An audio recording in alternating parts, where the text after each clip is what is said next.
Our next reader is Janet Kuypers with her poems about connecting to nature from locations around the world, in poems from recent books, and these books are for sale. They're right here. With half of all book sales today going to restore Table Rock Theatre, Janet will hold up books as she's reading the book poems, and the poems are all in one set, so hold your applause to the end. And Janet also runs a fantastic Zoom, and it's really, really good. It's a poetic license.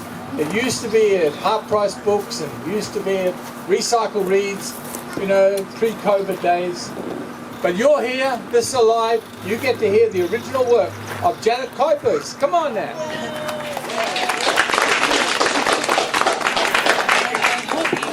Because John was going to be playing the guitar and he doesn't think he can. So I thank you and I thank you. And this is all unrehearsed. We're going to start about cosmos.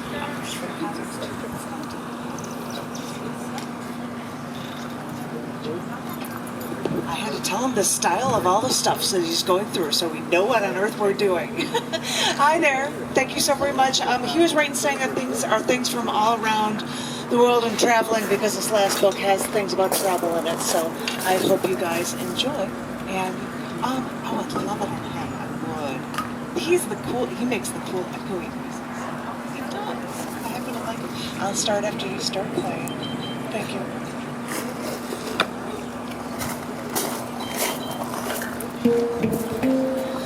There are no towns for at least 40 miles. And no clouds in the night sky. It was absolutely amazing. The Milky Way was seen very clearly, and in the winter sky we could easily spot constellations spanning the sky, dropping into the horizon. I don't know if I've ever seen that many stars before in the night sky before. Sitting on a white sandstone rock, he finally spoke. After looking at these stars, doesn't it make you feel so insignificant? My eyes must have looked like saucers looking up at the night sky with a grin that I couldn't remove from my face. Not at all. I could never think that. Well, how could you not? I told him that I can't look at my life as insignificant, and that line of thinking leads to defeatism. I can't think that way, for how could I function if I thought I was insignificant? I looked at these stars and thought that this was science, something I could learn from. The constancy of the stars comforted me. These were the same stars I looked up at when I was a child.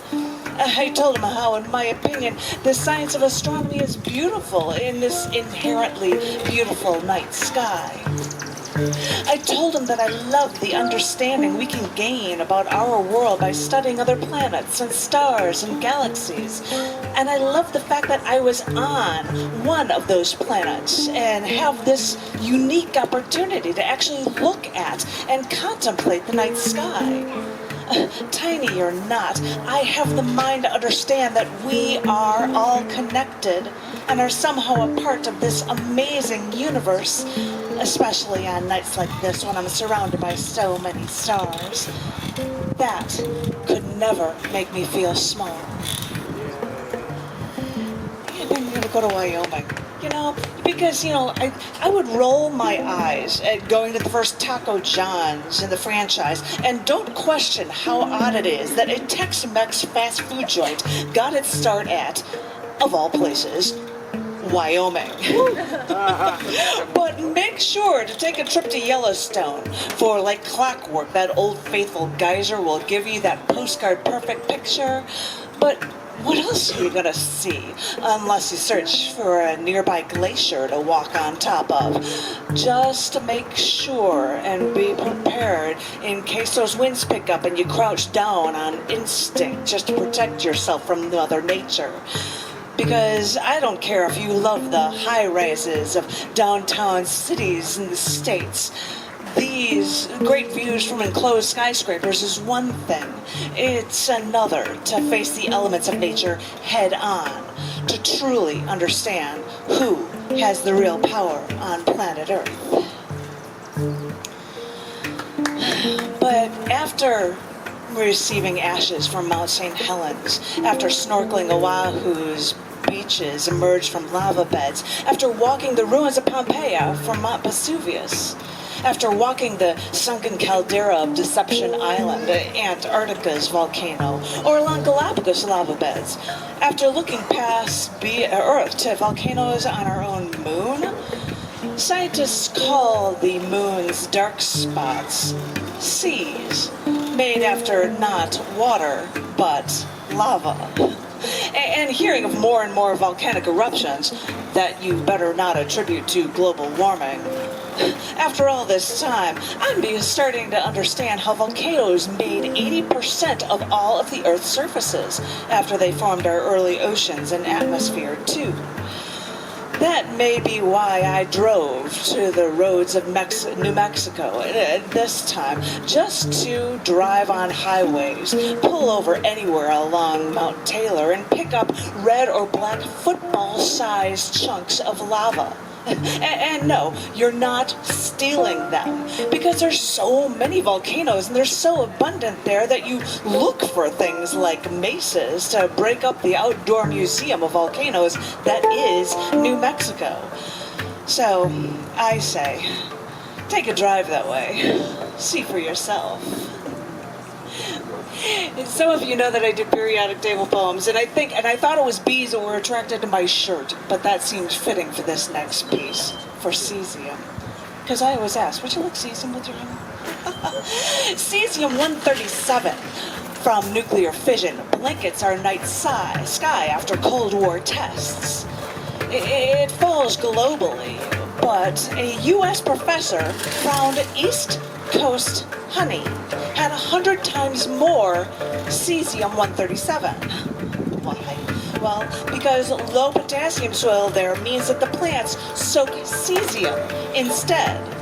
So, from plant water to bees, voila, a sweet radioactive treat.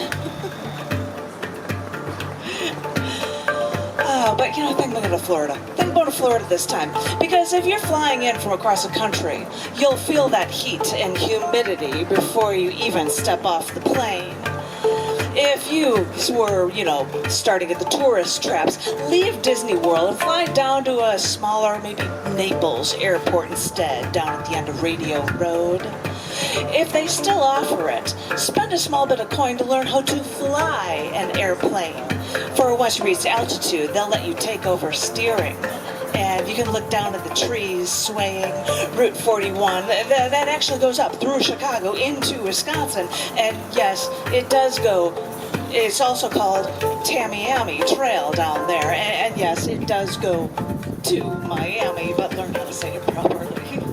And sense how real that gulf feels when you literally are flying by it. But after you've seen it from above, go for yourself and forget the tours and rent a rowboat to make your own journey through the Everglades, the largest tropical wilderness in the U.S. and the third largest national park in the contiguous United States. Due to past efforts to drain this marshland, the Everglades is half the size it once was a century ago. So I'm telling you, take this moment to forget the tourism of this state and instead rent a rowboat, because this is the pure way to immerse yourself in the sounds, the desolation, and the immense pace you'll finally feel. I'm going to close off with one more, and it was written on Thoreau's birthday. So it's going to be an event piece, and you're awesome, and thank you so much, Staples.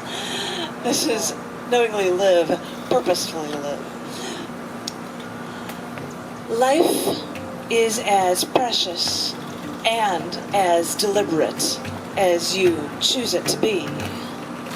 Oh, we all make choices without thinking about it, which is why we may wonder how we got into this hole and how on earth can we get out. And through all this mess, we only feel lost.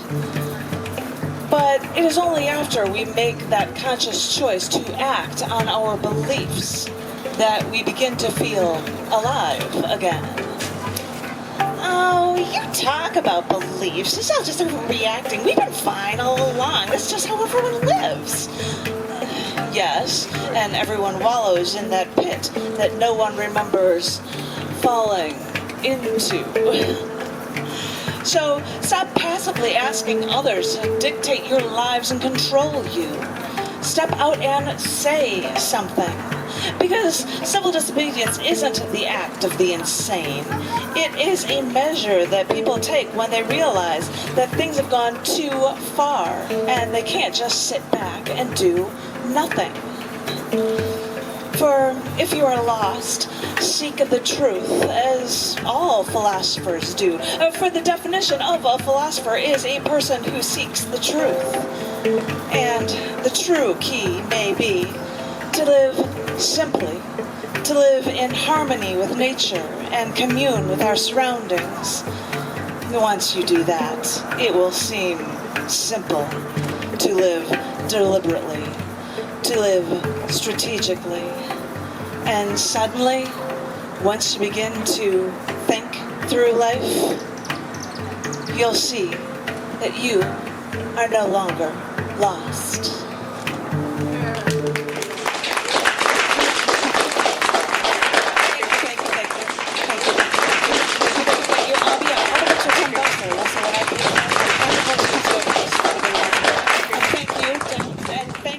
Salado, and thank you to this place.